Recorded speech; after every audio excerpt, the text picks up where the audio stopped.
Yan ang larong sa Yan, akin. ganyan yung laro ng mga bata. Talaga naman. Yan o, ang galing nila yan o. Tinadyakan ng bola yan. Oh, yan o, magawan sila yan.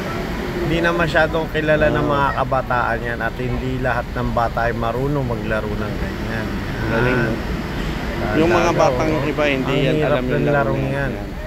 Yan o, kailangan ano ka o, ayan o. Pagka hindi ka marunong dyan, pilay-pilay ka dyan. Talagang napakatindi yan. Ayan o. May blocking sila eh. Ayan o. Ayan o. Binablock nila o, outside. Yan, nag-outside na. Talagang napakatindi niyang laro na yan. At talagang dapat may dedikasyon ka dyan sa larong yan. Ayan o, tignan mo, binablocking. Yan, may mga outside sugat na naman. sa paa. Yan, ganyan. Ayan o, may sugat na nga yung isa nilang kalaro eh. Yan o. Eh wala, pag hindi ka talaga ano sa larong yan, ayan o, layo pa ng pinag-aanoan nila o. Yan, ala, talaga naman yan o. Galing. Grabe ang galing ng mga laro, batang to, talagang pagod ka dyan. Pag uwi mo talaga dyan, sigurado wala ka na. Talagang halos outside. Ano ka na o, outside na naman. Galing. Ang bola, yan, ganyan ang larong yan.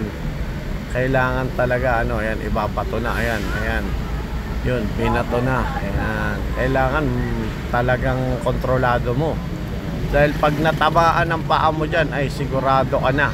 Galing. Pilay ka na bukas, pagod na siya, hindi ka na makakaulit pa. Ayan, ang ganda ng laro nila oh.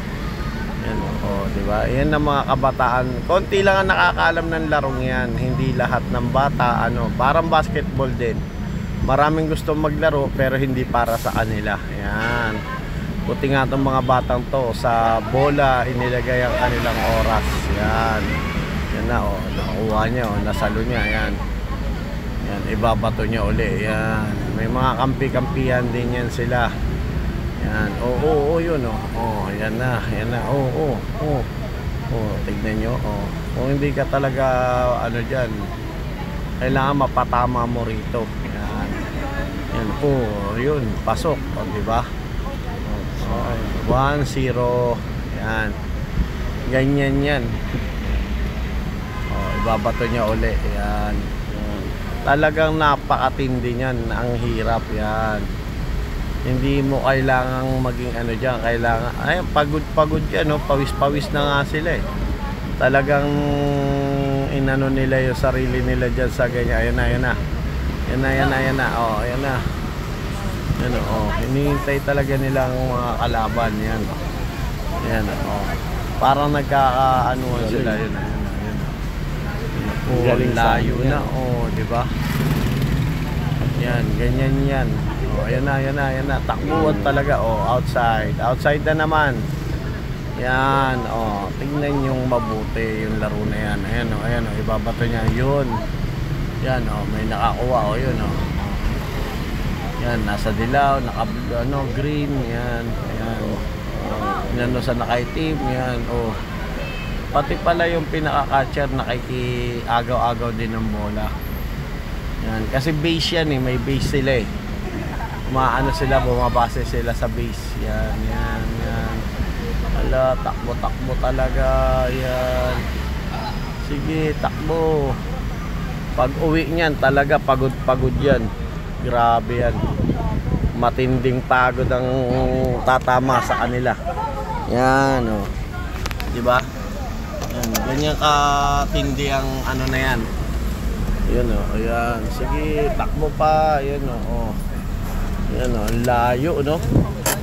Talagang grabe, ayun oh, ayan, tinadyakan na ng isa, yan, tumama, outside na naman. Bikers, yan, mga bikers. Outside eh, yan, may mga nagbabike pa dito, yan, hello, magandang araw sa inyo, yan, ang babike ng mga bikers, no. Yan, dito yan sa loob ng, ano, ng Intramuros, yan. Sa loob ng Intramuros yan, yan, yan, oh, yan. Oh, ang layo. Oh, yun oh. Yan oh. Yan oh. Nakuha na ng ano, yun oh. Pinasa na sa nakadilaw yan. Ganyan oh. Pag hindi mo talaga alam yung larong yan, talagang hirap-hirap ka dyan. Pagod ka na, hindi mo maintindihan yan. Tsaka sa dami yung ano dyan, pagod. Talagang gutom siguro yung mga yan. Gutom na yan pag uwi. Ganon yung laro na yan. Yan o. Yan na o. Yan na o. Yun o. Galing ng bata no. Ikot-ikot ng bola eh no. Talagang kukunin mo yung bola na yan. Talagang kailangan habul-habulin mo at saka tadyakan ka sa paa tapat talaga. Right. Ang sakit niyan.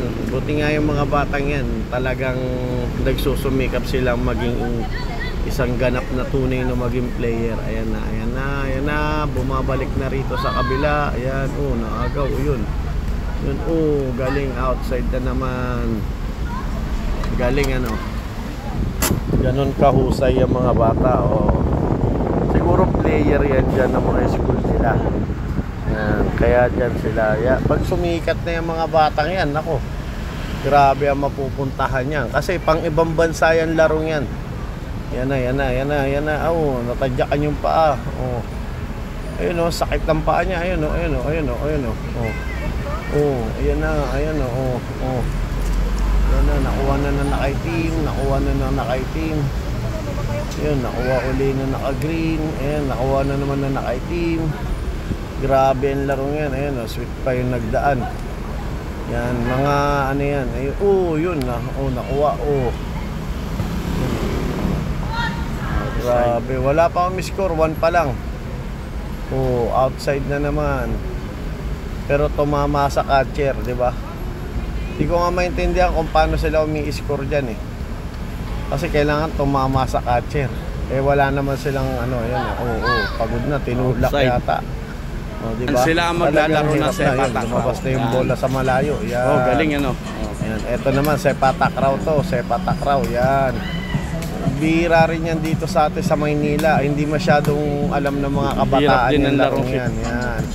Yung mga kabataan yan talagang nagsisikap sila maging isang ganap na tunay na player ng ating bansa. Yan. Siguro yan hindi na masyadong kilala ng kabataan yan sa sepa-takraw. Dahil namatay na ng ano yan, sepa-takraw na yan ay nagmula pa yan sa ibang bansa at nakuha ng Pilipino nung kailan lang, mga 80s ganun. Pero nung araw sikat ang mga kabataan naglalaro yan. Ngayon kasi hindi na nila masyado na ganyan lang kadali. Tsaka nakita mo naman yung dedikasyon ng mga bata talagang gumagawa sila ng mga bagay na kung paano mo kukontrolin yung bola na yan. Kailangan may pasa mo ng maayos sa kalaban. Pag hindi, outside o kaya ito naman, yan, skating naman. Yan, daming pila yung aabutin mo dyan bago ka matuto. Ayun si Kuya. Diba? Grabe ang ano niya. Ayan. Diba? Ganong katindi ang mga skating na yan. Grabe talaga. Ayan. Talagang hirap na hirap. Yan, di ba? Ganong katindi ang mga bagay-bagay na nakikita natin.